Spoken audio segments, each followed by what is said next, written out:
Okay. I think we met through work. No, we met online, really. We actually and didn't. Holly hates it when I say that we met online. It's not true. It is true. We were Twitter friends, and a mutual friend got in contact and said, "Come and film something with me." And Kate owned a production company, so we went along and met her. And that was about a year and a half ago. True. Yeah. And then we bumped into each other at various things, and then then we came and started working. Then started working at the production company properly. Yeah. And that was kind of when we got together at my birthday party, because I got really drunk and said, "Come home with me." Don't say that. Don't put that in. That's so My true, mum though. will kill me. It's not true. It's not true. It is true. And I was like, no, no, Kate, you need to go home. No. Anyway, I got brave at my birthday party and said we should go for a drink. You did say, "Come home with me," though. But I remember I kind of, I don't really know how, but I, like a friend from university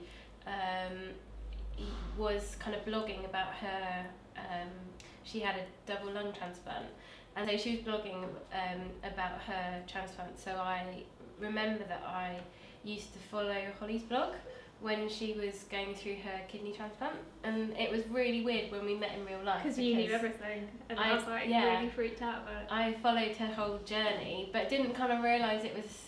No, it kind of clicked later on, didn't it? Yeah, and it was so it was just really bizarre because I felt like I went through the whole journey with her.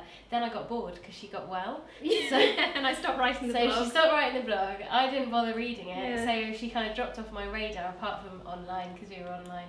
You know, that's where we met online. We didn't meet online. First time I met Kate was at a meeting, and she was leading this meeting, and I was going to go and direct something, and I was quite in awe because she was just like so good at her job, and I was like, oh my god, I'm really nervous about this shoot, because Kate was like, right, you need to go and shoot these people, you need to get tears, and I was like, oh my god. So I thought, wow, she's really got something. I think there was kind of and then when we started working together properly, it was kind of immediate, wasn't it, that there was something there. Yeah. And like we had this meeting, and this was like ages before we got together, because Hall came in, did a bit of work, and then left again. And I remember like we had the meeting, and then Holly left the meeting, and like everyone just went, "Oh my god, she's really pretty, isn't she?" And I was like, yes, she is, but try to be professional. And I was with a boy at the time, so it was, it wasn't kind of, you just kind of went, Yeah, she's pretty, but it's never going to happen. Yeah. But yeah, then we started working together, and she just made me laugh, and like, that's nice. Yeah, not on purpose. Just from the ridiculous things you used to do or say. And yeah, I just kept thinking how pretty she was, and like, it was just lovely. After the first date, it was kind of like we just knew it was something big, and from then on we pretty much saw each other every day, and I mean, you told me you loved me after about a week. So again, another lie. It's not a lie. Just another. It's just a in lie denial. after lie. It's true. No. She said to me like really casually once when she was like, "I think I might love you," and I was like, okay, it's that's true. not the words that got used. The What words is that it? got used is I might be possibly falling in love with you a tiny little bit, and then Holly immediately went, "Oh my god, I love you so much." No, I didn't say know how so to much. say it. I just such good. I said, true. "I love you too," and you went, "Oh, thank God, because I'm really in love with you." Yeah, but it was very quick. It was very quick. I think we kind of knew it. We knew it very, very early on, but we were very nervous about saying it to each other. But then, I mean, it was after a couple of weeks that it was. Okay, now. I don't know, when you know, I guess. Mm. Following her blog and stuff, and it just seems quite surreal that it's her, and nice, because like I wish more than anything that I'd been there, and that I'd helped her and been with her, and been part of it.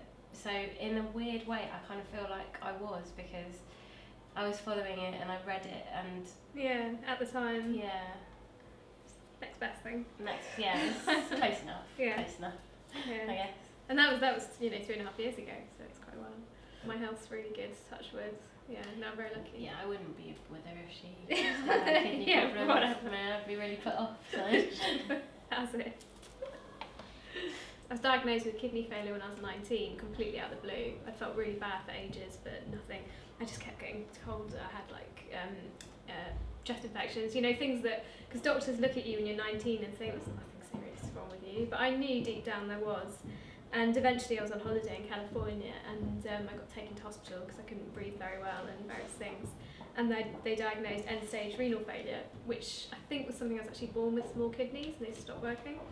And then my mum and dad obviously wanted to donate a kidney, but I was a really, really rare match, and so I waited on the list for 5.5 years. And then out of the blue, this old childhood friend came forward and said, "Oh, you can have my kidney." And you went, "Yes, please." No, I was like, no, you can't do that. But anyway, he went ahead and got the test without me even, you know, because I was like, no, that's a really big thing to offer. And he got in contact with my transplant coordinator, and miraculously he was a match, and so he donated his kidney to me. And yeah, been really well ever since. So yeah, Ollie donated his kidney to me on the Friday, and he was out of hospital on the Sunday. So he literally went in 48 hours, and